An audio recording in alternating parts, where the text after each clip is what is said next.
আর এবার নজর রাখবো ওয়েদার আপডেটের দিকে। দক্ষিণবঙ্গে ভারী বৃষ্টি চলবে।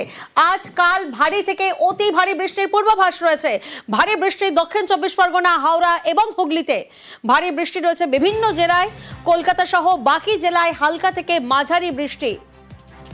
দক্ষিণবঙ্গে ভারী বৃষ্টি চলবে, অর্থাৎ বৃষ্টির পূর্বাভাস রয়েছে আজ এবং আগামীকাল। ভারী থেকে অতি ভারী বৃষ্টি। প্রতিনিধি বিশ্বজিৎ হালদার এই মুহূর্তে আমাদের সঙ্গে রয়েছেন। বিশ্বজিৎ, মৎস্যজীবীদের জন্য কি কোনো অ্যালার্ট রয়েছে?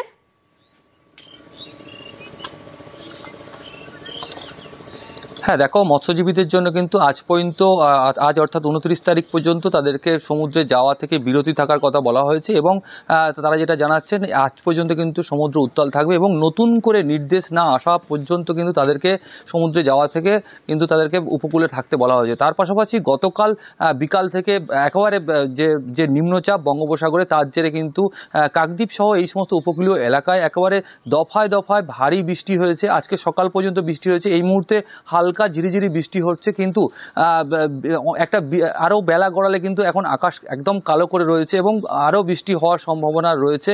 এবং তার পাশাপাশি এই যে বৃষ্টি এবং বৃষ্টির ফলে কিন্তু এই যে সমুদ্রে এবং উপকূলীয় যে এলাকাগুলি রয়েছে তাতে কিন্তু কাঁচা মাটির বাঁধগুলি রয়েছে, অর্থাৎ সবথেকে ভয়াবহ পরিস্থিতি হয়ে রয়েছে মৌসুমী দ্বীপের বেশ কয়েকটি নদী ও সমুদ্র বাঁধ এবং তার পাশাপাশি পাথর প্রতিমার যে গোবর্ধনপুর একেবারে যে সমুদ্র বাঁধ ওয়াশ আউট হয়ে গিয়েছে এবং সেখানে কিন্তু মানুষজন আতঙ্কিত হয়ে রয়েছেন এবং আরও বৃষ্টি হলে পরে কিন্তু আরও এই যে ভয়াবহ যে পরিস্থিতি কিন্তু আরও ভয়াবহ হতে পারে একেবারেই।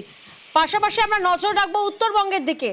উত্তরবঙ্গে বিক্ষিপ্ত বৃষ্টি চলবে আজ, বজ্র বিদ্যুৎ সহ হালকা থেকে মাঝারি বৃষ্টি। কাল থেকে বৃষ্টি বাড়বে উত্তরবঙ্গে।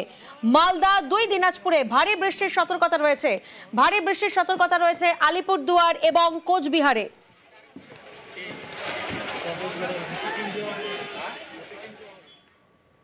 ফের ভয়াবহ রূপ তিস্তার। সিকিম এবং কালিম্পংয়ে নাগারে বৃষ্টির জের। তিস্তার জল উপচে পড়ছে রাস্তায়। দেখুন সেই ছবি, কিভাবে ভয়াল রূপ সামনে এসেছে। তিস্তার জল রাস্তার মধ্যে উপচে পড়েছে। বাংলা সিকিম লাইফ লাইনের একাংশ জলের তলায়। জলমগ্ন 10 নম্বর জাতীয় সড়কের বিভিন্ন জায়গা। তিস্তা বাজার থেকে 29 মাইল পর্যন্ত রাস্তায় জল রয়েছে এবং জলের তলায় কার্যত কালিম্পং দার্জিলিং সংযোগকারী পেশক রোড। জলমগ্ন রয়েছে তিস্তা বাজার, অর্থাৎ ভয়াবহ তিস্তার রূপ, যার জেরে কিন্তু সেখানকার যে বাসিন্দারা তাদেরকেও দুর্ভোগে পড়তে হচ্ছে। প্রতিনিধি পার্থ এই মুহূর্তে আমাদের সঙ্গে রয়েছেন। পার্থ, বিস্তীর্ণ এলাকা কার্যত জল থইথই, জলমগ্ন। কিভাবে এই পরিস্থিতি মোকাবিলা করছেন উত্তরবঙ্গবাসী?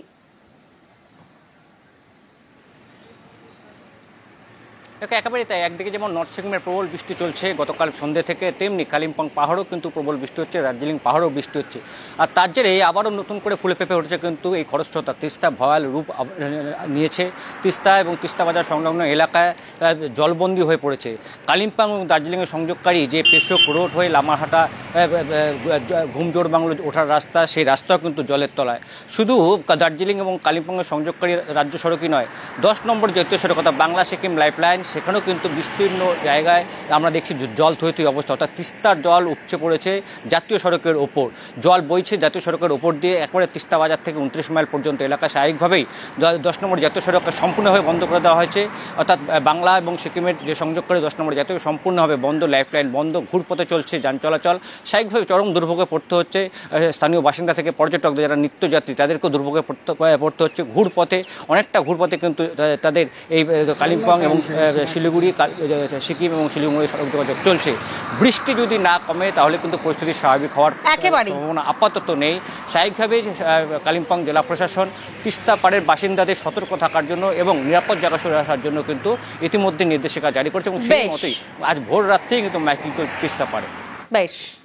কবি সুভাষে মেট্রো পিলারে ফাটল, অনির্দিষ্টকালের জন্য বন্ধ কবি সুভাষ মেট্রো স্টেশন, যার জেরে চরম ভোগান্তি। অফিস টাইমে চরম ভোগান্তি, কারণ কবি সুভাষে মেট্রো পিলারে ফাটল, আর এর জেরেই তো অনির্দিষ্টকালের জন্য বন্ধ থাকছে কবি সুভাষ মেট্রো স্টেশন। তাহলে কোন কোন মেট্রো স্টেশন চলছে এবং অফিস টাইমে চরম ভোগান্তির ছবিটা দেখব। প্রতিনিধি বিশ্বজিৎ এই মুহূর্তে আমাদের সঙ্গে রয়েছেন। বিশ্বজিৎ, অনির্দিষ্টকালের জন্য বন্ধ কারণ মেট্রো পিলারে ফাটল, যার জেরে নিঃসন্দেহে বলা যায় যে অফিস টাইমে চরম ভোগান্তি হচ্ছে নিত্যযাত্রীদের, কিন্তু অন্যান্য স্টেশনের পরিষেবা স্বাভাবিক রয়েছে। একদমই আমরা রয়েছি শহীদ ক্ষুদিরাম মেট্রো স্টেশনে, কারণ কবি সুভাষ মেট্রো স্টেশন বন্ধ আছে ব্লু লাইনে, কিন্তু কবি সুভাষ মেট্রো স্টেশনের পরের যে স্টেশন শহীদ ক্ষুদিরাম মেট্রো স্টেশন, এবং সেই মেট্রো স্টেশনে ছবি, এবং সেখানে দেখাবো যে যাত্রীরা যারা আসছেন তারা দৌড়ে দৌড়ে এসে কার্যত মেট্রো ধরার জন্য তাদেরকে দৌড়ে আসতে হচ্ছে, কারণ কবি সুভাষ বন্ধ এবং যে যানজট তৈরি হচ্ছে গড়িয়া স্টেশন রোডে, সেই গড়িয়া স্টেশন রোডের যানজট এবং সব মিলিয়ে সেই পরিস্থিতিতেই এই শহীদ ক্ষুদিরাম থেকে যেহেতু মেট্রো চলছে, তাই মেট্রো ধরার জন্য যাত্রীদেরকে দৌড়ে আসতে হচ্ছে, কারণ এখানে যে জ্যাম, অর্থাৎ একটা স্টেশন পার হয়ে আসতে হচ্ছে, আর এই স্টেশন পার হয়ে আসার কারণেই যথেষ্ট সময় লাগছে এবং অতিরিক্ত পয়সাও খরচ হচ্ছে। অর্থাৎ কবে এই যে একেবারে বিশ্বজিৎ চরম ভোগান্তি অফিস যাত্রীদের।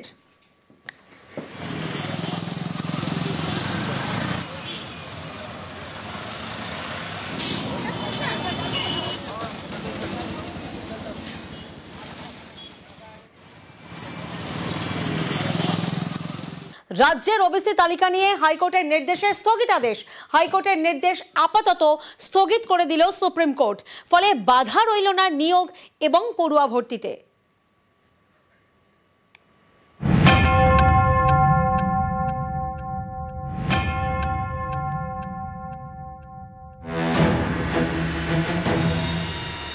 পশ্চিমবঙ্গ সরকারের তৈরি নতুন ওবিসি তালিকায় স্থগিতাদেশ দিয়েছিল কলকাতা হাইকোর্টের ডিভিশন বেঞ্চ। হাইকোর্টের সেই নির্দেশ আপাতত স্থগিত করে দিল সুপ্রিম কোর্ট। কলকাতা হাইকোর্টের সিদ্ধান্তে বিস্ময় প্রকাশ করে সোমবার দেশের শীর্ষ আদালত মন্তব্য করে, এটা অবাক করার মতো বিষয়, হাইকোর্ট কি করে স্থগিতাদেশ দিল? সংরক্ষণ প্রশাসনিক সিদ্ধান্তের এখতিয়ারের মধ্যে পড়ে। সংরক্ষণ সংক্রান্ত নির্দিষ্ট আইন রয়েছে। সংরক্ষণ চালু করতে হলে প্রশাসনের সিদ্ধান্তই যথেষ্ট। এর জন্য আইনসভার অনুমোদন বাধ্যতামূলক নয়। হাইকোর্টের যুক্তিতে আমরা বিস্মিত। রাজ্যের ওবিসি তালিকায় স্থগিতাদেশ দেওয়ার সময় কলকাতা হাইকোর্টের ডিভিশন বেঞ্চ মন্তব্য করেছিল, ওবিসি তালিকা প্রকাশের আগে আইনসভায় এই সংক্রান্ত রিপোর্ট এবং বিল পেশ করা উচিত ছিল রাজ্যের। এদিন সুপ্রিম কোর্টের প্রধান বিচারপতি বি.আর. গাভাই মন্তব্য করেন, হাইকোর্টের এই যুক্তির সঙ্গে তিনি সহমত নন। এরপরেই হাইকোর্টের দেওয়া স্থগিতাদেশ আপাতত স্থগিত করে দেয় সুপ্রিম কোর্ট। শীর্ষ আদালতের মন্তব্য, যে পদ্ধতিতে ওবিসি তালিকা তৈরি হয়েছে সেই পদ্ধতি ভুল না ঠিক সে বিষয়ে হাইকোর্ট সিদ্ধান্ত নেবে। সবাই চাইলে হাইকোর্টকে নির্দেশ দিতে পারি নির্দিষ্ট সময়ের মধ্যে বিষয়টির নিষ্পত্তি করতে। কলকাতা হাইকোর্টের প্রধান বিচারপতিকে অনুরোধ করব অন্য একটি বেঞ্চ গঠন করে এই মামলার শুনানি করতে। হাইকোর্টের স্থগিতাদেশের ফলে ওবিসি সংরক্ষণের প্রক্রিয়া থমকে যায়, যার জেরে থমকে যায় নিয়োগ এবং পড়ুয়া ভর্তি। সুপ্রিম কোর্টের এদিনের নির্দেশের ফলে ছবিটা বদলে গেল। হাইকোর্টের অর্ডার আজ স্টে হয়ে গেল। এর ফলে কি হবে এখন, যে নতুন 11ই জুনে যতগুলো ক্যাটাগরি চলে এসছে, সব ক্যাটাগরিগুলো তারা অ্যাপ্লাই করতে পারে। 34,000-এর যে সিলেকশন প্রসেসটা শুরু হয়েছে, যেটা এসএসসি থেকে আমরা ক্লিয়ার করেছি, সেখানেও এটা অ্যাপ্লাই করবে। অন্যান্য যত অ্যাপয়েন্টমেন্ট আছে সব অ্যাপয়েন্টমেন্টের ক্ষেত্রে এটা এখন ক্লিয়ার করবে। গত বছর রাজ্য সরকারের তৈরি ওবিসি তালিকা নিয়ে প্রথম রায় দেয় কলকাতা হাইকোর্ট। 2010 সাল থেকে দেওয়া সমস্ত ওবিসি শংসাপত্র বাতিল করে দেয় আদালত। হাইকোর্টের নির্দেশ মেনে নতুন ওবিসি তালিকা তৈরি করে রাজ্য সরকার। সম্প্রতি সেই তালিকায় স্থগিতাদেশ দেয় হাইকোর্ট। মামলা পৌঁছয় সুপ্রিম কোর্টের দুয়ারে। হাইকোর্টের নির্দেশ আপাতত স্থগিত করে দিল দেশের শীর্ষ আদালত। নিউজ 18 বাংলা।